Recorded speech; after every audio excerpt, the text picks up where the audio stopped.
La verdad es un honor para mí estar aquí con ustedes.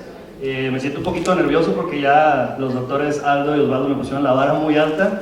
Entonces, además ya sé que probablemente ya tengamos un poquito de hambre, así que prometo que voy a tratar de estar a la altura.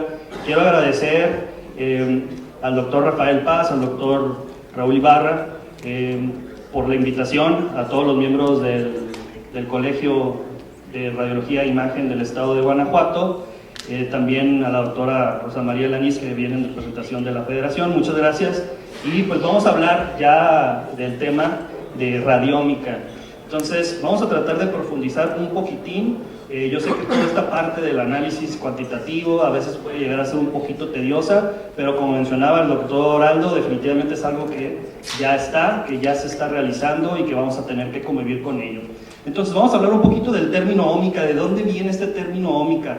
Pues prácticamente viene de todas las ciencias que estudian una gran cantidad de datos, ya sea del DNA, del RNA, de los metabolitos. Pues resulta que ahora podemos hacer secuenciaciones de proteínas, de la insulina. Pues nosotros pensaríamos que pues todas son iguales, pues no, pues puede ser por ahí un aminoácido distinto, etcétera, que pues obviamente para el ojo humano o para un humano sería imposible diferenciar, pero con los nuevos algoritmos computacionales pues se pueden detectar muy rápido. Entonces de ahí nace este término de ómica. La ley de Moore ya la mencionamos, y así como cada vez los procesadores se van haciendo más pequeños, también se van haciendo más baratos, y es algo muy importante porque nos permite integrarlos en dispositivos o en herramientas para poder utilizarlos, ¿no? Si ustedes recuerdan, el proyecto del genoma humano duró casi 13 años y fue una inversión de $3,000 millones, que si ahorita lo convertiríamos en dólares actuales sería casi $100,000 millones que invirtieron. Entonces imagínense, para hacer la secuenciación de todo el genoma llevaron 13 años. Actualmente lo pueden hacer solamente en unas horas y cuesta 100,000 veces menos, es decir, $1,000. ¿Se imaginan la cantidad de datos que podemos tener ahora de un paciente? Entonces, en este mundo donde hay 3,000 millones de pares de bases de DNA que pueden ser analizadas, 25,000 genes que codifican las proteínas específicas, pues el mundo de la investigación sigue con muchísimos retos, ¿no? Y la investigación ómica está motivada mucho por la exploración, ver qué hay ahí, ver todos esos datos que ahora tenemos acceso, si nos pueden ser útiles o no, ¿sí? Porque eso es lo más importante, ¿no? Si los podemos aplicar o los podemos utilizar en nuestra clínica, en nuestro diario. Entonces, la radioómica no es otra cosa más que la conversión de las imágenes digitales en datos que se pueden extraer de alta dimensión y puede ser utilizada en imágenes de tomografía, de resonancia, de ultrasonido, sin ningún problema. No hay que confundirlo con la radiogenómica, que es la resistencia de ciertos tumores con ciertas mutaciones genéticas a el tratamiento con radioterapia, porque a veces podemos confundirnos con eso. Por eso ya utilizamos mejor el término puro radioómica en lugar de radiogenómica. Entonces, pues básicamente pues, la radioómica es el epítome de la medicina de precisión, que ya habíamos mencionado. ¿De qué se trata todo esto de la medicina de precisión? Pues al fin es aplicar el tratamiento correcto en el paciente correcto, en el momento correcto, ¿sí? Ya no podemos decir, pues es que este es un paciente con cáncer de colon y este también son iguales. No, hay muchísimas diferencias en su mismo tumor y en su misma composición, en su misma genética, y definitivamente el mismo tratamiento probablemente no vaya a funcionar en los dos. Entonces, por eso es muy importante tomar en cuenta este concepto de la medicina de precisión.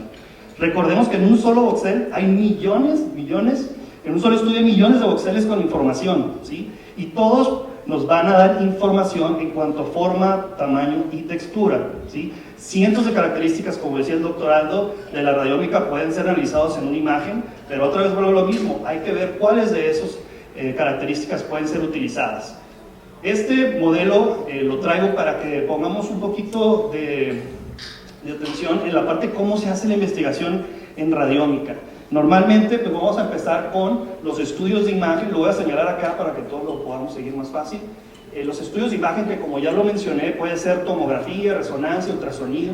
¿Qué vamos a hacer? Vamos a extraer todos esos datos, vamos a poder hacer cálculos de primer orden como acomodar todos los píxeles. Esto lo voy a explicar un poquito más adelante.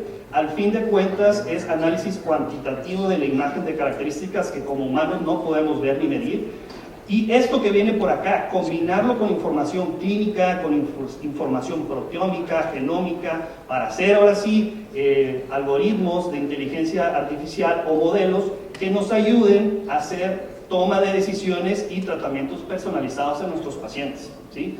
Entonces, en cuestión de radiómica, ya hablamos mucho de la segmentación, o sea, de hecho en la plática de la tarde de impresión 3D también vamos a nombrar la segmentación. ¿Qué es la segmentación? Pues básicamente es sacar la volumetría de la lesión que estamos nosotros realizando. Esa lesión tiene características cuantificables que nosotros podemos utilizar para poder construir modelos que predigan algo, predicción de respuesta a un tratamiento, predicción de la probabilidad de una mutación genética, como si hiciéramos una biopsia virtual en la imagen y nos diera la probabilidad de tener tal mutación. Para mí realmente era algo totalmente nuevo. Cuando yo llegué al MGH, me acuerdo mucho que mi mentor, el doctor Dushan Sahani, me dice, no, you have to look at the texture.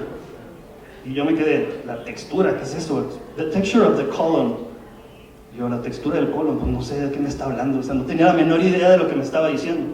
Pero pues era el análisis cuantitativo de la imagen para extraer estas características y poder saber si podíamos predecir alguna mutación. Entonces, este es el modelo actual, ¿no? Hacemos una tomografía, vemos alguna lesión, mandamos al paciente a hacer una biopsia, se hace un perfil genético y sabemos qué mutación tiene ese tumor, ¿no?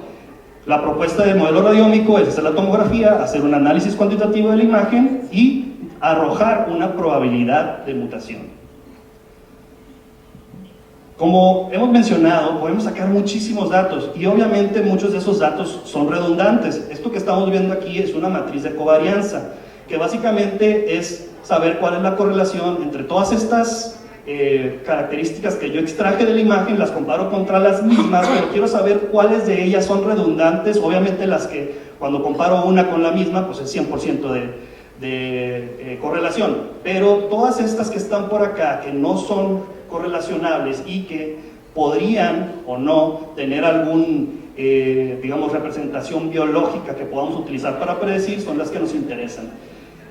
Y ya lo hemos dicho, el papel del radiólogo. ¿Cuál es el papel del radiólogo? Número uno, pues es empezar a informarnos de todo esto que está sucediendo.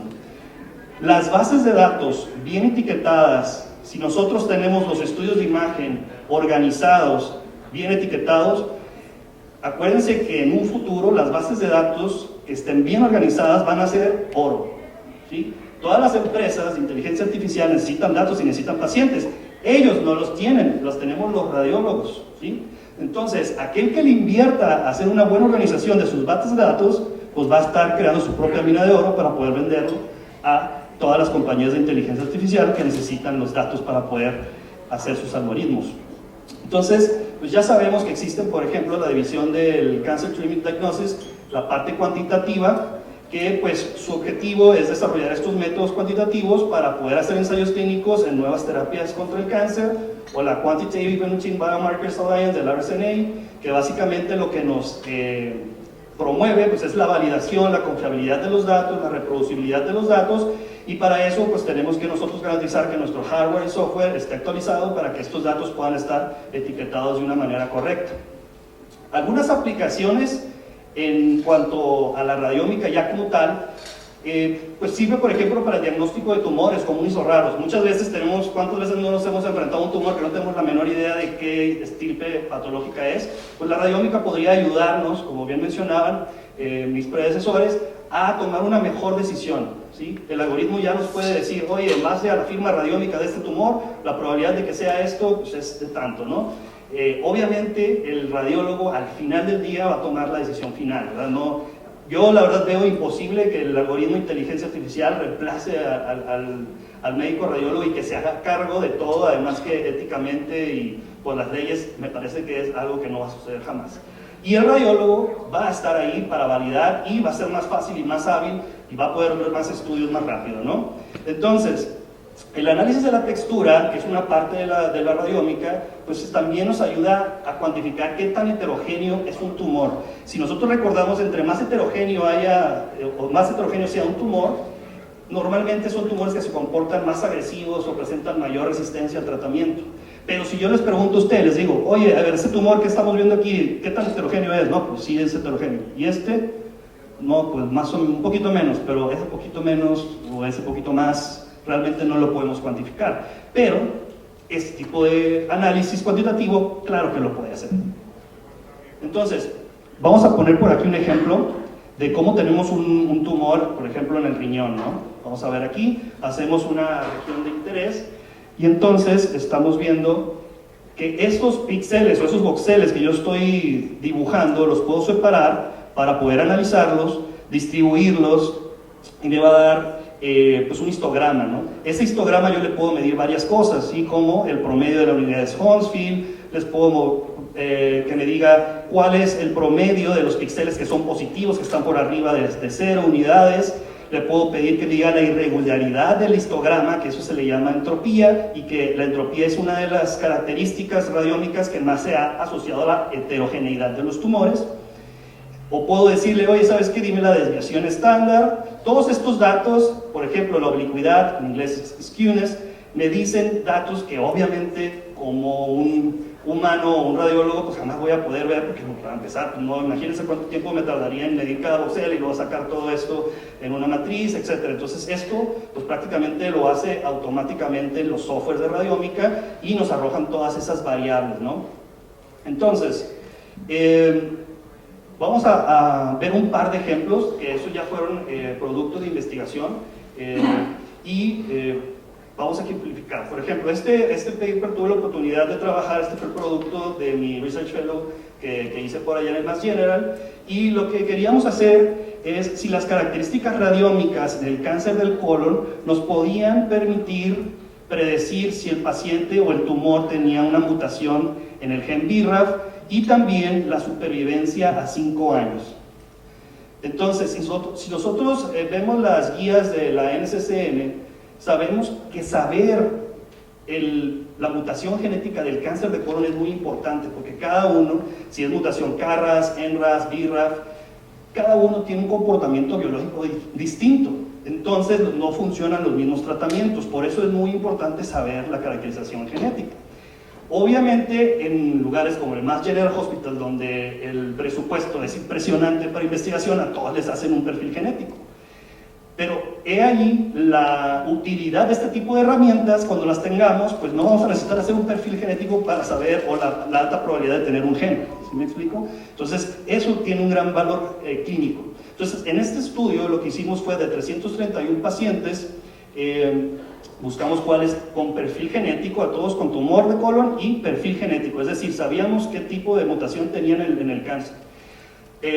Hicimos un análisis de radiómica de estos pacientes, todos en etapa clínica 3 o 4, porque sabemos que los pacientes con etapas clínicas avanzadas, el tumor es más homogéneo en sus mutaciones. Cuando apenas inicia la enfermedad, hay mucha más heterogeneidad de las mutaciones. Y lo que sucede en muchas ocasiones es que con el tratamiento se van seleccionando esas clonas con las mutaciones que son más resistentes, y al final en la enfermedad avanzada tienes un tumor que está lleno de puras células que son muy resistentes al tratamiento, pero desde el punto de vista histopatológico es más homogéneo. Entonces por eso queríamos esos, para que no tuviéramos mucha heterogeneidad ya en el tumor y pudiéramos nosotros saber si podíamos predecir la mutación en ese tumor, ¿no? De estos pacientes, pues aproximadamente el 10% tenía la mutación en el gen BRAF, y aquí quiero ver un ejemplo. Si nosotros vemos a estos dos pacientes, tenemos un cáncer de colon derecho, ¿no? Y pues los dos tienen contraste oral positivo, los dos se ve que tienen un realce a la administración de contraste, pero si yo les pregunto, ¿cuál tiene BRAF mutado y cuál no? Pues no sé, ¿verdad? O sea, eso es imposible, ¿verdad? Pero si yo le pregunto a la imagen, para empezar, vean el histograma, ¿se parece algo al histograma? Pues no, ¿verdad? El que tiene la mutación de BRAF, vean cómo tiene una media de píxeles positivos muy distinta al otro, y la forma del histograma es totalmente diferente. Entonces, estamos hablando de que el ojo humano pues jamás va a poder ver eso, pero el análisis cuantitativo de la imagen sí lo podrá hacer. Y si nosotros viéramos en este diagrama de cajas, en cuanto a la variable de la media de píxeles positivos, pues vemos que hay una diferencia estadísticamente significativa entre los que tienen la mutación, que es menor en promedio esta variable en comparación con los que no tienen la mutación. Y otra cosa más, la supervivencia. Acuérdense que todos son etapa clínica 3 o 4, entonces su pronóstico ya no es bueno, pero ¿cuáles de esos todavía van a sobrevivir un poquito más? Pues resulta que hay algunas características como la oblicuidad y la media que sí nos pueden diferenciar de aquellos que van a tener una supervivencia menor de aquellos que van a sobrevivir un poco más, con un valor obviamente estadísticamente significativo que lo estamos viendo por acá abajo, ¿no? Entonces imagínense, no solamente podemos predecir o formar estas bases de datos que nos puedan decir si va a tener alguna mutación. También nos pueden dar pronósticos de supervivencia en los pacientes, lo cual obviamente pues, es muy útil en la clínica. Y vamos a ver ahora otro ejemplo, que es la radiómica en el cáncer renal. Este trabajo, la verdad estoy muy orgulloso de este trabajo porque es mi trabajo de tesis doctoral que acabo de terminar. Y también para demostrarles, porque el otro trabajo me dicen, pues sí, negreros, pero lo hiciste allá en el MGH, ya tienen todo el software, ya tienen todo, y por eso lo pudiste hacer. Pues este trabajo lo hice aquí en el hospital universitario y ya fue aceptado en la revista Oncology Letters para ser publicado. Y esto no se los digo para presumirles, se los digo porque sí que es posible hacerlo, sobre todo los residentes, que sus trabajos de investigación los puedan realizar. Hay software gratuito que pueden utilizar y sí podemos hacer estudios de investigación que puedan ser publicados. Entonces, si ustedes recuerdan, pues el cáncer de colon es un tumor que es el sexto y séptimo en incidencia en hombres y mujeres, y casi 15% de los pacientes que nos llegan ya tienen metástasis al momento del diagnóstico. Cuando el paciente ya tiene metástasis, pues sabemos que automáticamente un tratamiento quirúrgico no va a ser la primera instancia. Entonces, en estos casos, los inhibidores de la tirosina quinasa son los medicamentos de primera línea. Sabemos que ahorita ya está la inmunoterapia, pero imagínense que estos medicamentos, que ahorita son lo que nosotros contamos, también son muy caros. Un tratamiento con esto trimestral vale 150,000 pesos. Entonces, obviamente no queremos gastar recursos y dinero en una terapia que vaya a fallar. Entonces, como 30% de los pacientes presentan resistencia a este tratamiento, pues vale la pena ver si podemos predecir qué pacientes tienen mayor probabilidad de esta resistencia y no gastar tanto dinero en una terapia fallida. No hay en las guías de la NCCN como lo hay en el cáncer de colon, que tenemos diferentes genes para predecir qué tratamiento utilizar. En cáncer de riñón no lo hay.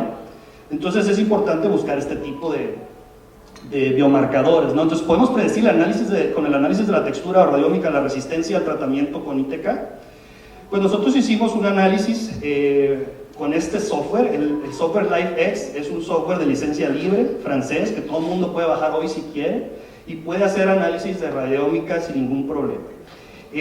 Nosotros hicimos el análisis de los tumores. Este es un ejemplo del paper donde vemos aquí un tumor que, como les decía, pues sí es heterogéneo, pero si yo te pregunto qué tan heterogéneo es, pues no sé, o sea, es heterogéneo nada más, ¿no? Entonces hacemos el área de interés, el histograma, y nos da múltiples variables de la matriz de concurrencia de niveles de grises, la diferencia, es decir, oye, no es lo mismo que aquí esté un voxel o pixel de tanta densidad, a que aquí haya uno y luego se salte uno que no tiene y otro. Cosas que nosotros nunca vamos a poder hacer de manera manual, pero que el software es algo intuitivo y muy rápido de sacar todas estas variables. El chiste es que analizamos de manera cuantitativa la imagen, y de 348 pacientes que teníamos considerados, pues por diversas razones que aquí estoy señalando, nos quedamos al final con 62 pacientes, ¿sí? Pacientes que tuvieran diagnóstico de cáncer renal, que tuvieran la histopatología de células claras y que fueran de etapa avanzada. Al final, los sitios de metástasis que encontramos, ya lo sabemos. En cuanto a órganos, el cáncer de riñón más comúnmente da metástasis al pulmón, y obviamente los ganglios linfáticos, como era una etapa avanzada, ya estaban positivos. Ahora, formamos 3 modelos. No les quise poner todo para no aburrirlos, pero formamos 3 modelos distintos. Uno con puras variables radiómicas, es decir, puro análisis cuantitativo de la imagen. Otro con puras variables clínicas, que ahí utilizamos variables clínicas importantes como el riesgo IMDC, el performance de COP, el estatus tabáquico, la edad del paciente, obviamente el sexo del paciente, y integramos un modelo que era puras variables clínicas para ver, pues también, igual y tengo que meter radiómica, ¿no? Y al final un modelo combinado, que es precisamente lo que nosotros queríamos, y que por eso les mostré el modelo anterior, en el que hay que combinar tanto variables que obtengamos a través de nuestros estudios de imagen con variables clínicas, porque eso es obviamente muy importante. Entonces, si ven, esto es una curva ROC, y esta es la manera como podemos interpretarla, el performance de una curva de ROC. Si nosotros vemos el modelo radiómico, que es el que estamos viendo, pues tiene un área bajo la curva de punto 66, lo cual pues está satisfactorio, pero realmente pues no es una herramienta muy buena. Después, en el modelo clínico tenemos un área bajo la curva de punto 90, que si nosotros lo vemos acá, pues ya es un modelo muy bueno para predecir la respuesta al tratamiento. Sin embargo, cuando ya combinamos la información clínica con la radiómica, pues tenemos un área bajo la curva de punto 94, que lo hace pues un excelente modelo para predecir la respuesta en estos pacientes. Sabemos que estamos en investigación y como ya lo mencionó el doctor Aldo, si nosotros probamos este mismo modelo en pacientes de otro lado, el performance va a bajar, eso es de ley. Entonces, pero sí pudimos hacer un modelo en el que al menos en esta población podíamos predecir la respuesta. Ahora, ustedes me dirán, pues sí, negreros, pero ve, la diferencia entre este y este modelo, pues realmente estadísticamente probablemente no sea significativa. Y sí, la verdad es que no es significativa, pero no es la única manera de interpretar las curvas ROC. Pero si yo les dijera que tampoco hay una diferencia significativa entre el de la radiómica y el clínico, ¿me lo creerían? Pues no la hay. La única diferencia es entre el radiómico solo y el combinado. Entonces, no es que esto le dé más validez ni nada, pero es un modelo que puede predecir con bastante exactitud quién va a responder al tratamiento con este tipo de medicamento. Entonces, ¿cuáles son los retos en la radiómica? Pues es una disciplina todavía joven, siempre vamos a tener los problemas de la reproducibilidad y la calidad de los datos. El Big Data pues conlleva menos probabilidad de encontrar una causalidad. ¿Por qué? Porque estamos analizando muchísimos datos, entonces para decir, no, si hay una causalidad en lo que estamos haciendo, pues es más difícil. Compartir datos, ya dijimos, ya mencionaron, es muy difícil, hay instituciones que están cerradas o regiones del mundo que están cerradas a compartir los datos, consume mucho tiempo actualmente, obviamente estar ahí haciendo el ROI en el tumor, pues a los que nos dedicamos a hacer asistencia clínica, pues en lo que estoy haciendo ahí investigación, pues ya pude haber interpretado 5, 6, 7 estudios de TAC, ¿verdad? Entonces, realmente, pues sí es algo para hacerlo en una parte donde tengas tiempo académico para hacer investigación. La integración en el entorno clínico, que era lo que mencionaba el doctor Osvaldo, ¿no? O sea, pues hay que, en un futuro, ¿qué vamos a tener? Así como ahorita ponemos nada más el ROI y nos da las unidades Hounsfield, pues al rato vamos a hacer un ROI y nos va a dar la entropía, o nos va a dar la probabilidad de alguna mutación, etcétera, ¿no? Entonces, el escepticismo también es un enemigo, ¿no? Nada, ¿cómo va a ser? O sea, eso no nos sirve, eso ahorita es puro cuento, me vienen aquí a decir esto, pero eso no funciona, ¿no? Pero a esos que me dicen eso, nada más para recordarles que estas eran las primeras imágenes aquí de la resonancia. Imagínense que en ese momento yo hubiera dicho, hombre, eso de la resonancia no sirve para nada, mejor le hago una radiografía nada más. Entonces, así está ahorita el punto de la radiómica y vamos a ver en 50 años qué es lo que va a suceder con todo esto, ¿no? Probablemente menos, pero a lo que voy es que la distancia de 50 años es hacia este par de imágenes que vemos por ahí, ¿no? Entonces, algunos ejemplos de reportes del futuro. Pues la firma radiómica del tumor indica que el 90% de probabilidad de tener la mutación en el gen BRAF. O la firma radiómica indica que la resistencia al tratamiento con ITK es 5 veces mayor en ese tumor que en uno que no tuviera estas características, ¿no? Y nos va a ayudar pues, a tomar mejores decisiones. Entonces, como ya conclusión, pues la radiómica se ha utilizado principalmente en oncología, pero en realidad puede aplicarse a cualquier otra enfermedad. Se puede realizar en diversos estudios de imagen. Las características radiómicas se extraen de los volúmenes que nosotros les vamos a llamar hábitats en este caso, y está diseñada para ser utilizada en la toma de decisiones en la medicina de precisión. Y la radiómica muestra pues, un panorama prometedor para incrementar la precisión diagnóstica, la evaluación del pronóstico y la predicción de respuesta al tratamiento. Y pues con esto finalizo la plática. Muchísimas gracias.